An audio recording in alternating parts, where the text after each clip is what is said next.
انسان اپنی تاریخ کا جب مطالعہ کرے اس کو واضح پتہ چلتا ہے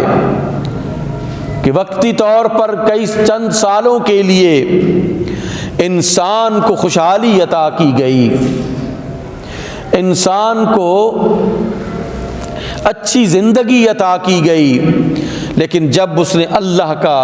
انکار کیا، اللہ کے احکام کو توڑا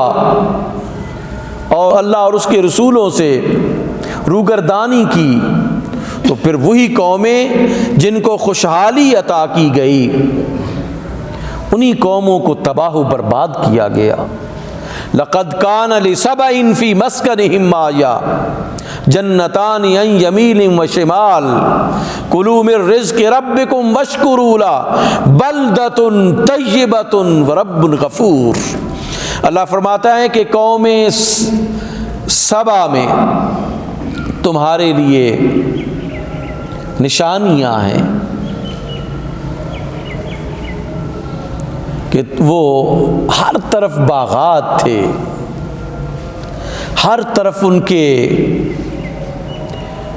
خوبصورت نہریں بہہ رہی تھیں، خوشحالی تھی ہر طرف، اور ہم نے کہا کہ کھاؤ پیو، لیکن جب انہوں نے ہمارا انکار کیا، جب انہوں نے اللہ کے احکامات کو توڑا، تو پھر اللہ سبحانہ و تعالیٰ نے وہی جگہ جہاں پر پھل اور فروٹ کے باغات تھے وہیں پر پھر کانٹوں کے درخت اللہ نے اگائے، ان کو بتانے کے لیے سیل رواں نے ان کے گھروں کو تباہ و برباد کر دیا، بے نام و نشان کر دیا اللہ سبحانہ و تعالیٰ نے۔ اہل مکہ نے جب رسول اللہ صلی اللہ علیہ وآلہ وسلم کے احکام کو نہ مانا، مکہ وہ جگہ تھی کہ جہاں دنیا سے ہر طرف سے خوشحالی آتی تھی، پھل آتے تھے، کھانا آتا تھا، کھانے کی چیزیں آتی تھی، لباس آتا تھا، اور تمام چیزیں جو ہے وہ مکہ میں جمع ہوتی تھی، دنیا کی قومیں جو ہے وہ اس طرف رجوع کرتی تھیں، جہاں بازار تھے اور بازاروں میں ہر قسم کی کھانے کی جنس موجود تھی، لباس موجود ہوا کرتے تھے، لیکن جب انہوں نے رسول اللہ کا مذاق اڑایا، جب انہوں نے اللہ سبحانہ و تعالیٰ کے احکامات کو ٹھکرایا، تو پھر کیا ہوا؟ ضرب اللہ مثلا قریۃ کانت آمنۃ مطمئنۃ، قرآن مجید فرماتا ہے سورہ نحل، ضرب اللہ مثلا قریۃ کانت آمنۃ، اللہ مثال دیتا ہے ایک ایسی بستی کی، کانت آمنۃ جو امن والی تھی، مطمئنۃ جو مطمئن تھی، ہر طرف سے اس کے پاس اشیاء خورد و نوش ہر چیز موجود تھی ان کی، کانت آمنۃ مطمئنۃ یأتیہا رزقہا من کل مکان، اللہ فرماتا ہے ان کا رزق ہر طرف سے آتا تھا،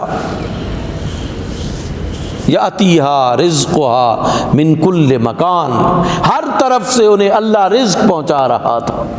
فکفرت، پھر انہوں نے اللہ کا انکار کیا، فاذاقها اللہ لباس الجوع والخوف، پھر اللہ نے انہیں چکھایا بھوک کا عذاب چکھایا، خوف کا عذاب چکھایا، پھر بما کانوا یصنعون، ان کے کرتوتوں کی وجہ سے ایسا ہوا، ان کے بدعمالیوں کی وجہ سے ایسا ہوا، ان کے ساتھ یہ جو سلوک ہوا اللہ کی ذات سے روگردانی کی وجہ سے ایسا ہوا۔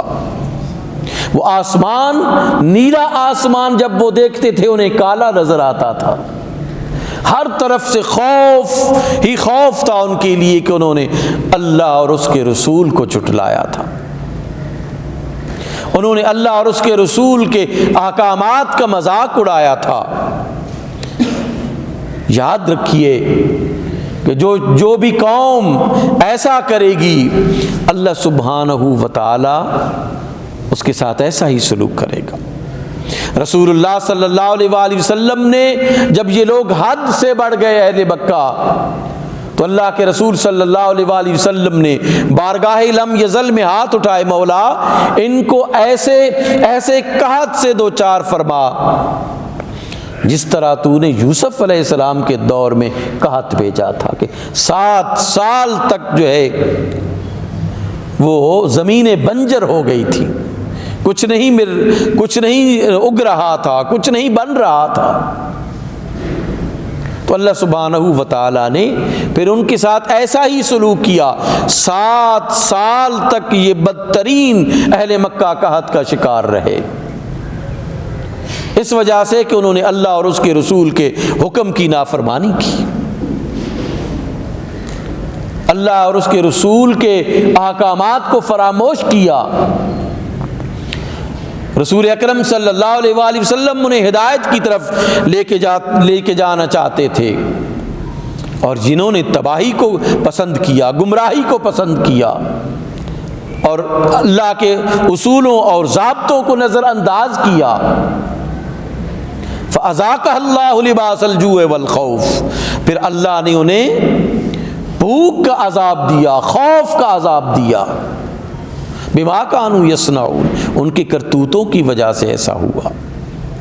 حضرت ابو سفیان آئے، عرض کرنے لگے اللہ کے رسول یہ آپ کی قوم ہے اور یہ کئی سالوں سے قحط کا شکار ہے، آپ کچھ تو کیجئے ان کے لیے، دعا کیجئے اللہ سے۔ اللہ سبحانہ و تعالیٰ نے آیہ مبارکہ اتاری، فارتقب یوم تأتی السماء بدخان مبین، انتظار کیجئے کہ جس دن آسمان، پورا آسمان دھوئیں سے اٹ جائے گا،